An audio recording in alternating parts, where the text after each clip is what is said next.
Target திமுக தானே. அது எங்களை பகடக்காயா யூஸ் பண்றாங்கன்னு விசிகா சொல்றாங்க. நான் சொல்றேன், திமுகவை விமர்சிக்கணும்னா அதுக்கு 1000 வழிகள் இருக்கு, 1000 நியாயமான வழிகள் இருக்கு. ஒரு ஜனநாயகத்தில் நம்பிக்கை வைக்கிற ஒருவனாக நானே சொல்றேன், ஒரு நல்ல எதிர்கட்சி இருந்தாதான் ஒரு நல்ல ஆட்சி நடத்த முடியும். அதுல எல்லாம் மாற்றுக்கிறதே இல்லை. ஆனா இந்த எதிர்கட்சி இப்படி ஒரு கூமுட்டைத்தனமாக இருக்கக்கூடாது அப்படிங்கிறத சீமான் சொல்ற மாதிரியே சொல்றீங்க. என்னது கூமுட்டைன்னு? சரி, தவறான வார்த்தைன்னு வச்சுக்கோங்க. அவரை போய் அவர்கிட்ட இருந்தாங்க நான் வார்த்தை எடுக்கணும். இதை விட அசிங்கம் எனக்கு எதுவுமே கிடையாது. சரி, அப்ப ஒரு நல்ல எதிர்கட்சியா விஜய் வந்தா ஏத்துக்குவீங்களா?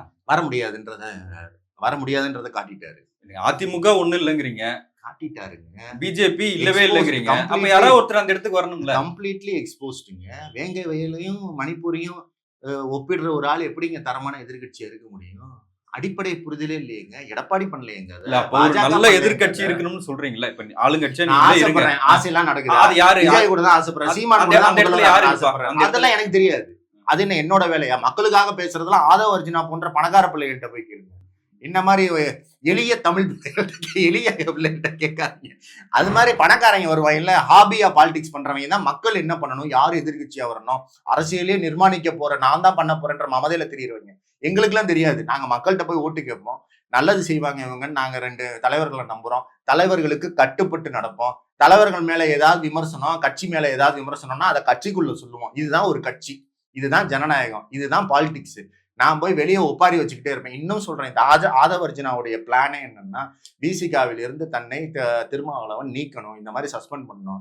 வெளியே போய் இப்ப இந்த 6 மாசம் என்ன ஒப்பாரி வைப்பாருன்னா, நான் அவருக்காக தான் பேசினேன், நான் ஒடுக்கப்பட்ட மக்களுக்காக தான் பேசினேன், என்னை திமுகவிற்காக அவர் நீக்கி விட்டாருன்னு ஒப்பாரி வைப்பாரு. அதுதான் அந்த அடிக்கடி அடிமட்ட தொண்டர்கள். அதுல ஒரு எவ்வளவு பெரிய நார்சிச இதுவும் இருக்குன்னா, 1000 கைகள் மறைத்தாலும் ஆதவன் மறைவதில்லை. இப்படிலாம் என்ன செல்ஃப் பில்டப்? நீ என்ன விஜயா?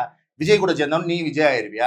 அந்த எந்த அளவுக்கு அந்த ஒரு அறிக்கை இருக்குன்னா, நைட்டு நள்ளிரவுல திருமாவளவன் அவர்கள் ஒரு வீடியோ போடுற அளவுக்கு அந்த அறிக்கை இருக்கிறது. இதெல்லாம் ஒரு தலைவரை இவ்வளவு பெரிய ப்ரெஷருக்கு, ஸ்ட்ரெஸ்ஸுக்கு ஒருத்தன் உள்ளாக்குனா அது ஒரு நல்ல தொண்டனாகவோ, அது மக்களுக்கு சேவகனாகவோ இருக்க முடியாது.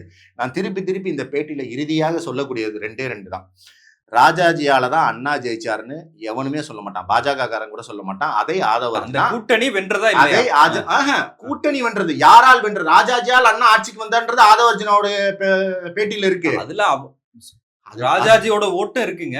அதனால் தான் வென்றார். சுதந்திர கட்சியோட ஓட்டு இருக்கா இல்லையா? ஏங்க, சுதந்திர கட்சி ஓட்டு இருந்தா 5 ஓட்டு இருந்தா அதனாலதான் வெற்றியா?